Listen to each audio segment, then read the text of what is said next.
Welcome to the Pooch Parenting Podcast, a podcast for parents with dogs. I'm Michelle Stern, a certified professional dog trainer, mom, and former teacher. Living with kids and dogs at the same time can feel like a circus. I know because I lived it too. Join us as we interview a variety of experts and parents to discuss topics that will make parenting with dogs easier, safer, and less chaotic.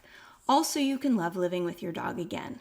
I'll always keep it real, which might even mean that you hear the messiness of life in the background on occasion, but at least you know you're not alone. In this week's episode, I talk with Justine Schuurmans, the founder of The Family Dog. We talk about fun ways for families to engage with their dog, and we talk a lot about how understanding dog body language will keep everybody safe, healthy, and happy. Enjoy. Hi, Justine. Thanks for being here today. Thank you so much for inviting me. Well, you were at the top of my list when I was thinking about starting a podcast for how to help families with kids and dogs. You popped up right away because you have an incredible program called The Family Dog that I'm one of the teachers for, where we help families who have kids and dogs, right? And we do it by playing games and doing fun training activities. And you made this video that I share widely, but we need to share more, called Stop the 777. And we're going to talk about that today too. But before we dive in, why don't you introduce yourself? Well, I'm Justine, as you said, and I am the owner and founder of a company called The Family Dog. And basically, my business really started off when I had my own children and realized that what I was teaching as a dog trainer in the dog training school I was working at the time was not really helping families with young children.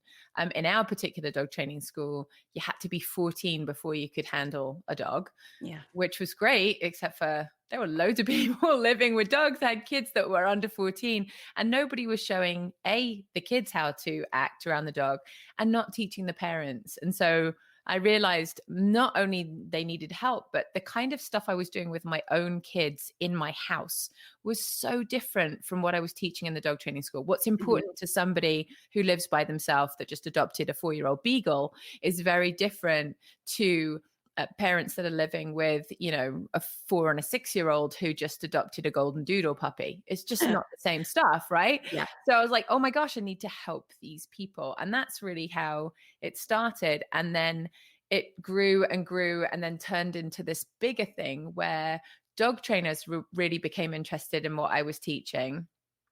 And I realized there was a need there, that a lot of dog trainers would actually like to work with families, but either don't have kids themselves or don't really understand how to work with kids and needed that knowledge and learn how to make it fun, interesting, safe, what to prioritize in the training. So then the family dog then took on this new kind of direction of working with professionals as well. So it's really kind of split into two at the moment. Right. But fun, both for me, it's lovely. I get to work with professionals and with families directly. So I love that so much. I mean, there's a few things that you have done as part of your program that really stand out to me. So first of all, you have a background in live television production, and you have created this series of videos for families that are participating in this training program that have these super fun projects for kids to do, where they get to be super agents and solve things and look at dog body language and all kinds of stuff. And you have video content for the parents so that you can empower them how to help play XYZ games with their kids and dogs and how to train certain tasks. So can you tell me a little bit about some of your background in video and what these videos are like? Yeah, well, I mean, as you said, I used to work in television I had quite an established career in TV. I worked for Nickelodeon in the UK. Then I came over and set up a channel for them in the US. Then I worked for VH1 for a little while. Then I worked for MTV for a while. And then I went back to Nickelodeon. And it was obvious that it was really funny. I don't think I ever really wanted kids when I was young. And every single job I got happened to be around children. I had a summer camp job. I just couldn't seem to get away from kids. I got a job at Nickelodeon. And at the end of the day, working with kids, while I resisted it, it's hilarious to think that I was doing that. kids bring so much vitality to life. So Yeah. I thought I wanted to work at MTV where all the stars were, but actually I loved MTV, don't get me wrong, it was really fun. But at Nickelodeon, every single kid that I met, it made their day to be on TV. Whereas for the people at MTV, it was a job. They had to show up to promote themselves or whatever. Mm-hmm. So I definitely brought the production background into what I do. The fun element, I have a rule: if it's not fun, people are not going to do it. Mm-hmm. And so that is literally my ground zero for anything that I create. So if you can play a game with a kid and a dog together and they can both be learning, that's gold to me. Mm-hmm. That's going to go in my program somehow. Yeah. Try to set up behaviors and activities as well that kids and dogs both enjoy. Not only are you forming this really amazing bond between the two of them, but they're learning how to interact around each other in a way that's safe, and that they're both happy. Because I think it's quite typical for younger kids, actually just human beings and even dogs themselves, to do things they want to do and not really care about what the other person's thinking. Yes. Right? Mm-hmm. But you would never be friends with somebody who was like, oh, let's go to the mall. And you're like, I really hate going to the mall. And they're like, no, come on, Saturday, let's go to the mall. You'd be like, I don't really like going to the mall. At some point, that friendship would come to an end. Yeah. So I don't want to set the kids and the dogs up for having that friend that always wants to go to the mall when really all they want to do is stay home and do a puzzle. Mm-hmm. Or they're the person that wants to go to the mall and this friend never wants to come with them. It's got to be something that's mutually enjoyable. Right. I love that. I think one of the things that I value so much about your program, and it's something that I do with my own clients as well, is I try to make the work that we do together applicable to actual real life. So what I would see happen in some of the group classes that I used to teach at an animal shelter, we could explain the behaviors and why we were doing certain behaviors, but then I would see those same people leave class and go into the parking lot to load their dogs up into the car. And it was as if none of it penetrated, right? The dogs were pulling, the people were shouting. Like there should be a show on parking lot antics. Like literally you could create a show on everything that you just taught for the last 60 minutes. Just open the window, let it all fly out and do the exact opposite in the parking lot. Yeah. Oh my gosh. Yeah. And so that really resonated with me actually, because I thought, okay, there has to be a better way to help these people understand that these behaviors that we're talking about, like let's say weight, for example, weight is a potentially life-saving skill you can teach your dog so the dog doesn't jump out of the car without permission, run into traffic, or run out your front door and get hit by a car, or, chase a neighbor down the street, right? So weight has a very important, like relatable real life application. It's not just some random thing we do with a weird gate inside the pavilion where you're teaching your classes. And so one of the things about your program that makes me so happy is that you echo that exact same thing. So for example, one of the tasks that you do in yours that I love, and I do with families now too, is we practice asking dogs to do certain behaviors like sit when we have our hands full of bags of groceries, as an example, right? Because honestly, and I tell this to people all the time because I help people get ready for babies and whatever, but the idea, you always, as a parent, have something in your arms, whether you're holding your child, whether you're holding a basket of laundry, dirty diapers, trash, whatever, groceries. You're very rarely empty-handed, and yet your dog still has to listen. So that means, will your dog listen if your hand's not in your treat pouch? Will your dog listen if you're not cueing like some gesticulating creature, right? Yeah. So can our dog learn to do those things? And then can we take it up a notch? Can they do it when our hands are full? Can they do it when I'm looking the other way? All those things. And so your program is totally spot on because it's real. You understand, you're a mom, I'm a mom, that parenting is hard and we might not always be able to ask we're not going to say sit, sit, sit, sit, sit.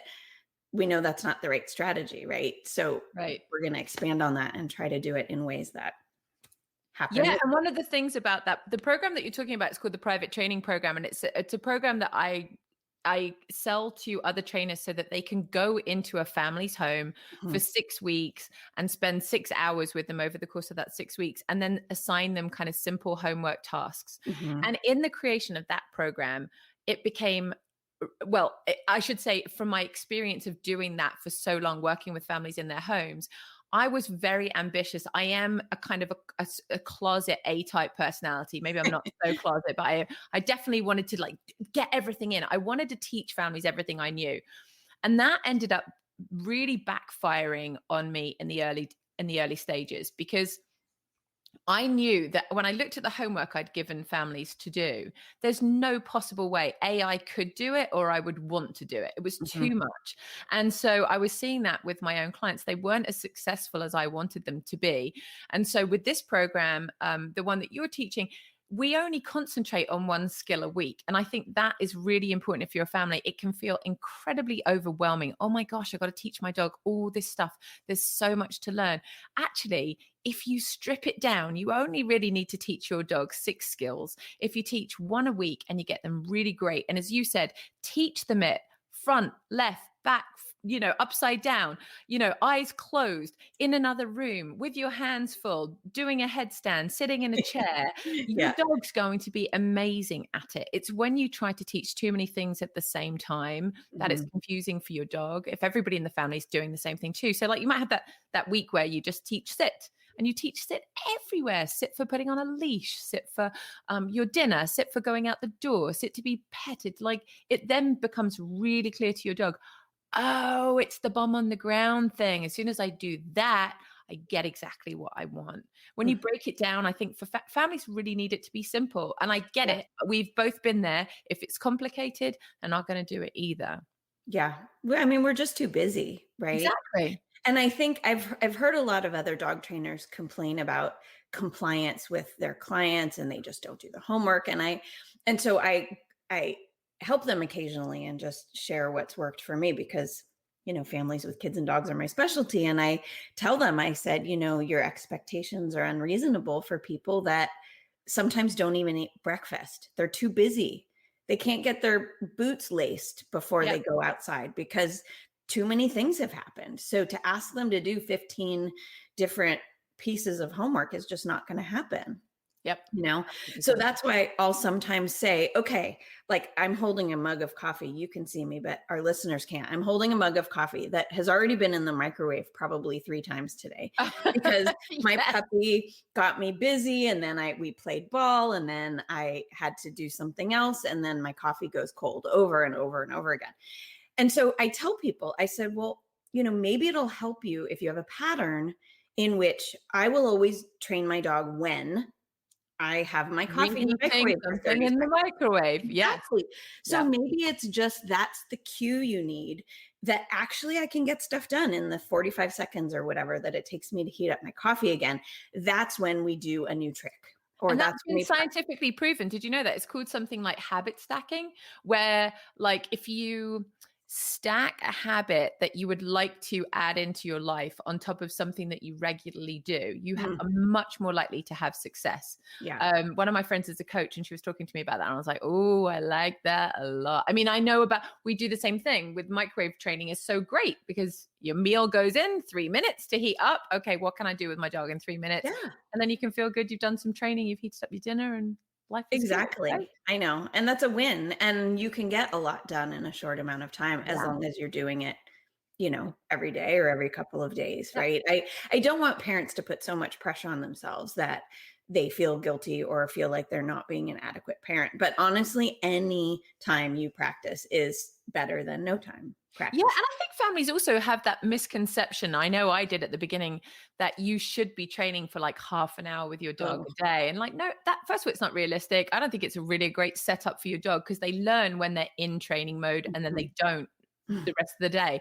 I think the struggle is, and this is where you have to kind of find that super force inside of you, is you're rushing out of the door and you really would like your dog to sit before you put the leash on. And you're like, I don't really have time to do this. I'm just going to snap it on when they're jumping all over me. It's like, I implore my family clients to just take that one extra second, because you're going to get a lifetime of well-behaved dog out of that. Yeah. And it takes an extra second. Don't blow off the 30 minutes. Don't worry about the 30-minute training. Take that extra second just to do that in the moment. That's going to be so much more valuable to you. Well, dogs repeat what they practice. And so if we can get them to practice sitting before going out the door or whatever it is that we care about, then they will keep repeating that one thing. Yeah. All right. So we've talked about safe interactions with kids and dogs.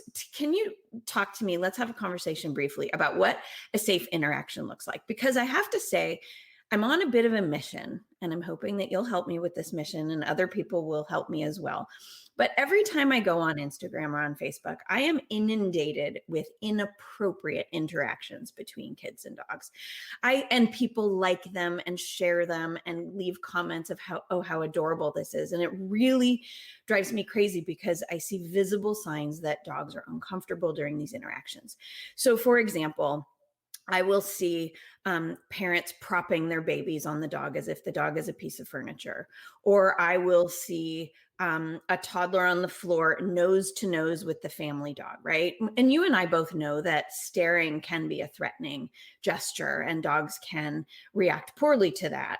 Just as we know that dogs are sentient creatures with feelings, and they're not pieces of furniture, and you should not be propping your baby on your dog for a million different reasons. Number one, if the dog gets up, your baby falls down and cracks its head on the floor.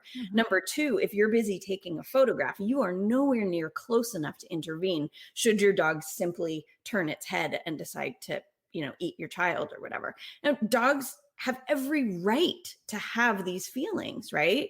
Little babies grip fur and grab tails without knowing what they're doing. They're babies, right?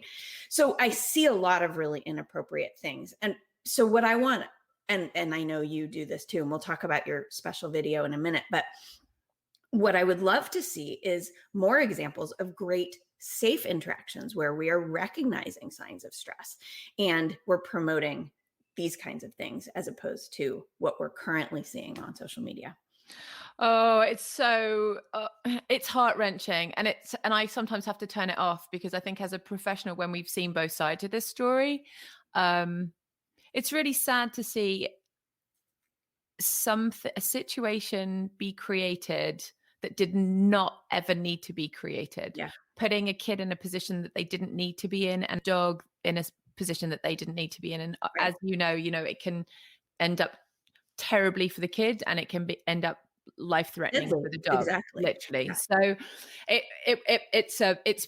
I would say it's probably the most important part of my job. It has become my mission to change the world, literally, and how they see the interactions between kids and dogs. And I think, for me, where the problem lies is that people tend to look, when they see a video or a picture of a kid and a dog doing something that we might deem as dangerous, they are looking at the face of the child. And they're seeing how happy the kid is, and they're seeing the cuteness of the dog. And what they're missing, because we're not taught it, even if you go to dog training classes, you're often never taught it, is how to read body language. And the second you understand dog body language, you will see that the dog is not happy in that situation. And even if they're not happy, they are tolerating putting up with something that they shouldn't be asked to put up with. And that's too low of a bar. Tolerance is too low of a bar. It's also one step away from an accident. Because when you're tolerating, you're being pushed to accept something that you don't want to accept. And who knows when that extra straw will break the camel's back. Like, that's the way I see it. It's like, we don't know where that trigger point is. Right. And the dog could have had a really rough day, and that could be the day where it happens really fast. We trainers use this term of trigger stacking. So if you have the mailman came and your dog was barking because they don't like somebody coming close to the door. And then the toddler was like in their hands in the food bowl when they really shouldn't have been. A ton of different things like this happen. Then you only need one little thing to tip them over the edge. So that's a concern. So body language is insanely important. I have a dog body language video. If you do a search on YouTube called "What Your Dog is Desperately Trying to Tell You," and it's got really simple signs that help you identify the difference between a happy dog and a dog who's not so happy or maybe anxious and stressed. And the goal really is to keep making those happy situations for your dog and notice when they're stressed or when they're anxious, and try and relieve that situation, whether that means asking your dog to move away or asking your child to move away, or, remove the scary toy that's in the room, or whatever it is that's causing the anxiety. Try to get in there and help your dog, because they don't have an advocate if you're not going to step up. The other thing that's really important, I think, is choice. Dogs need choice. They need to consent to being touched. And it's something we take for granted, because we would never accept some rando on the streets coming up and just touching our children. Be like, what? Get your hands off my kid. Like, we wouldn't even think about it. But when it comes to dogs, we can do whatever we like to dogs, and they just have to shush and put up with it. It's incredible to me that we've got to this place. When I was younger, if you got bitten by a dog and you told your parents, you were like, hey, the dog bit me or growled at me, they would say, what were you doing? And if you're like, well, I took the stick away, they'd be like, well, hello. Don't take the stick away. So you deserved it. Right? Exactly. We don't allow dogs the ability to say, hey, I'm really not comfortable with that. Can you please stop doing it? And these are the whispers. This is the body language, is the whispers. Hey, could you mind stopping? Please, I'm not okay with that. It's what we teach our children to do. Don't hit your brother when he's doing this. Say to him, can you please stop? I don't like that. Right. But we don't even acknowledge it in dogs. We don't even understand it when they're saying, please. And then they're like, no, really, please. Really, please. Can you please? Oh my gosh, somebody stop. Please help me. And then all of a sudden, then they're shouting, and you're in a position that you don't want to be in. So I think it would be amazing if every parent on the planet said, what, I want to be able to know what my dog's saying. I mean, parents especially, I always say this. Can you imagine if you couldn't read your kids' emotions? It'd be so hard. You'd be lost. How would you do? How would you? I don't even know, right? So now you have another baby in your house. You would never think it was okay not to be able to understand what they were saying. Yeah. I think it's crazy because a family, when they're expecting or even adopting, they take classes on child rearing, and they do all the things to get ready and make sure they have the registry of all the right items. But it's not yet as normal, I have air quotes, like as normal to do the exact same things when you're bringing a dog home, when you've got that same family dynamic. And it should be just as normal as, well visits to the pediatrician, I think. Yeah. Because you can go out and you can buy the crate and you can buy the toys and all of that stuff, but that's not going to be the make or break. Because if your kids and your dogs don't get along, if there's any kind of issue or drama between them, that is a make or break relationship. And you don't want to find yourself in that situation. So when you learn about body language, nothing happens out of the blue. Mm-hmm. You and I have both heard it a million times. I was right there and the bite happened out of nowhere. And I think, oh, I'm so sorry that nobody taught you all of the whispers, like you said, that were likely happening.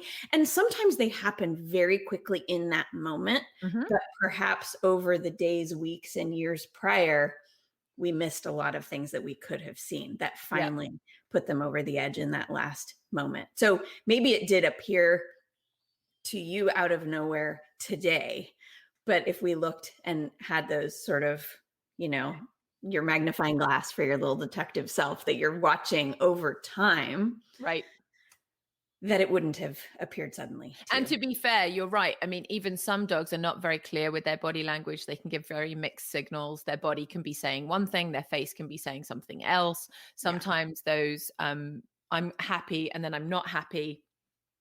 Body language signals can ramp up over, a split second. And we kind of geeky dog trainers love to go to conferences where we watch these videos at minus 25 speed. And we're like, yeah, see, that's the moment where it changed. Like we get all like geeky about it, but but sometimes it does take for you to slow down the video and watch it for you to be able to see it. Because in real time, it's just not there. Well, yeah. I mean, honestly, it's so easy for us to miss in real time. If we have to only see it when it's slowed down, I don't think that people who are unfamiliar with this can stand a chance unless we practice on a regular basis. Exactly. Right? Exactly. So I think that sorry, just to finish, I think the most important thing is when you, as you said, it really comes down to patterns. If you're looking at your dog's body language over a period of time, you can see the kind of stuff that actually upsets them or makes them uncomfortable. And then that's the stuff that you can be like, oh, no, they don't really like it or this is difficult for them. And then you can step in and you can help out. Oh, right. No, that's a really good point. So some dogs are sound sensitive. So if the toddler's having a screaming fit or they're pushing a push toy that's beeping and blinking and making all this crazy sound, then we know that that's going to cause stress to certain dogs, but not to others. Right. Yeah. And for others, maybe it's a balloon, a helium balloon, or some other. She won't go in a room with a balloon. She just, right. But unless you paid attention, you would never know that that was a thing. Exactly. Okay. So talk to me about your Stop the 77 video, because this video makes me cry every time I watch it, which is kind of absurd. People who listen to this podcast know that I'm a crier. It's the goal though, so it's doing its job. Well, yeah, I know. So talk to me about that. I'm going to link to it in the show notes on the Pooch Parenting website, but tell me what this video, describe it briefly, and we will have people watch it so they can cry too. Well, I was going to say, if it makes you feel any better, I made it and I spent hours editing it, days editing it. And I was crying when I was doing it. I was like, oh my gosh. Okay, I don't feel so bad anymore. And I'm not really a massive crier, but it was. So basically the video is a series of stock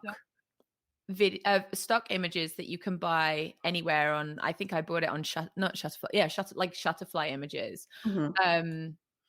No, it's not Shutterfly. What's the website called? Anyway, stock images. It doesn't really matter. They're stock images because I did not want to make a video where you could see kids doing dysfunctional things to dogs, right? I'm not setting that up. Personally, that would be wrong on every single level. Yes. But I did want to show these situations. So the irony is that these stock photos are marketing photos that you can buy for your business that are supposed to seem attractive to the average person. That's what we were talking about before.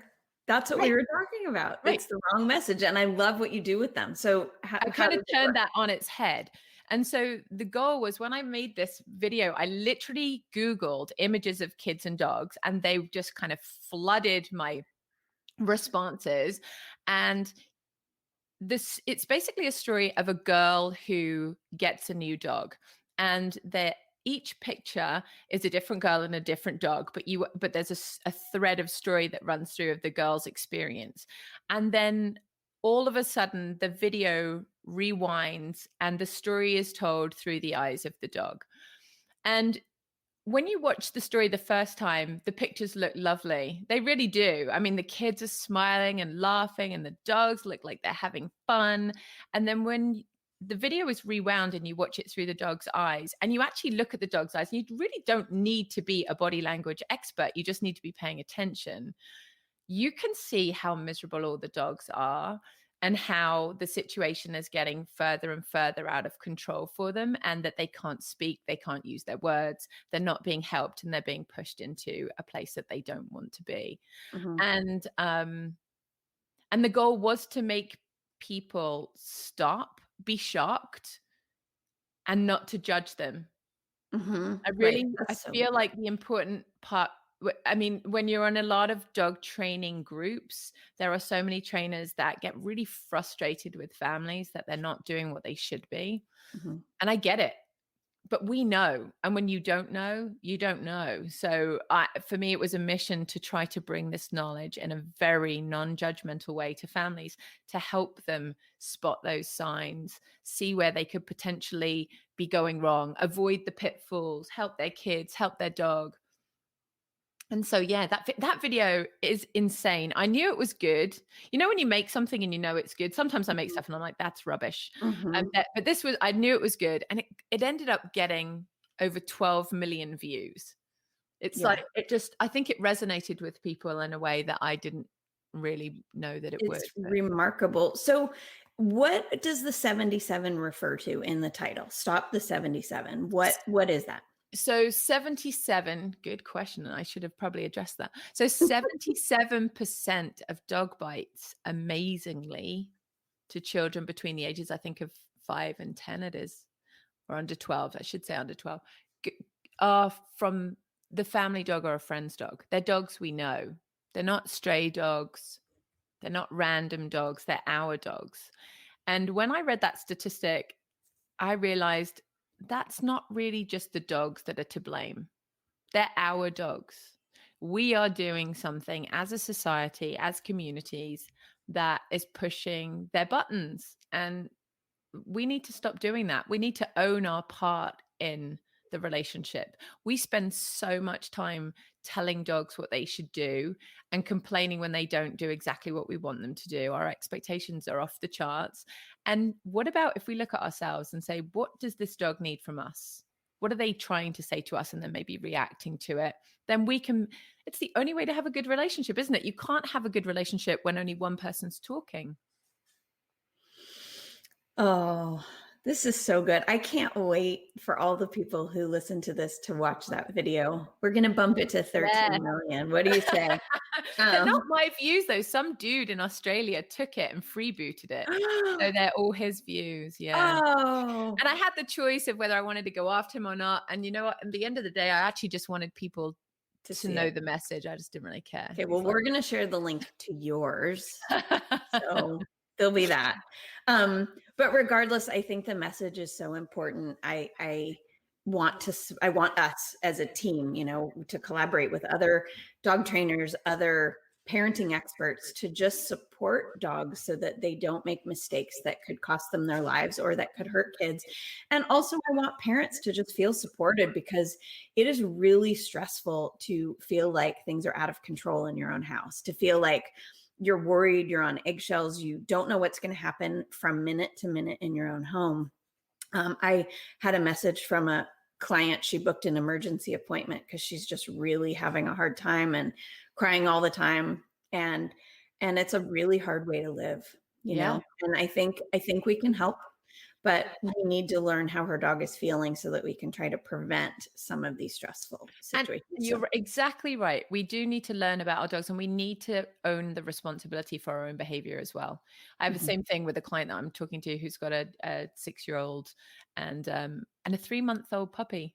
And the puppy and the 6-year-old are great at some point, and now the puppy's snapping at the kid. And this is early days, so I need to figure out what's going on, but guaranteed it will be something that the child is doing. Being a kid, that's not no blame on the kid, but it's knowing as a parent when to step in and start to redirect, give them different opportunities to, going back to my original point, of doing things that they both love to do together, so that we're building up all of that investment in the bank account, that the kid is an amazing person to be around. It should feel like their birthday every single day, Yeah, I think it's great. Well, where can people find out more about you, so that we can keep this positive message moving forward?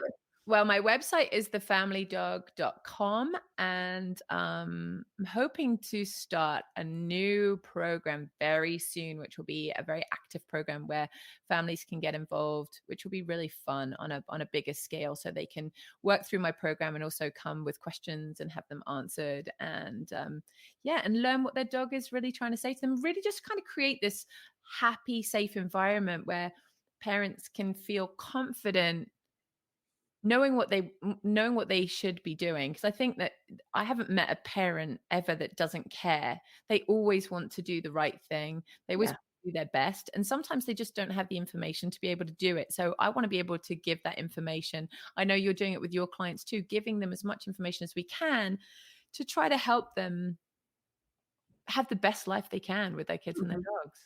Yeah, I think it's a wonderful goal, and it takes a village, and I'm so happy to be part of your village working on this Same, together.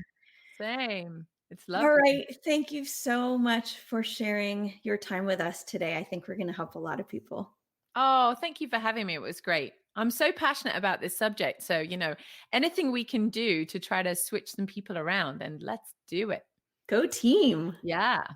Okay. Talk to you soon. Thanks Thanks. so much.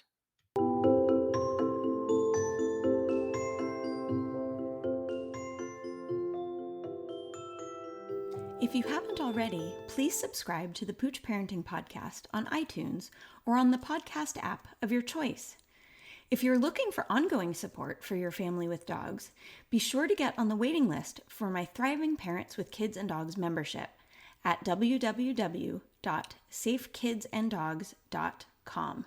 And don't forget to follow Pooch Parenting on Instagram or Facebook. Thanks for listening.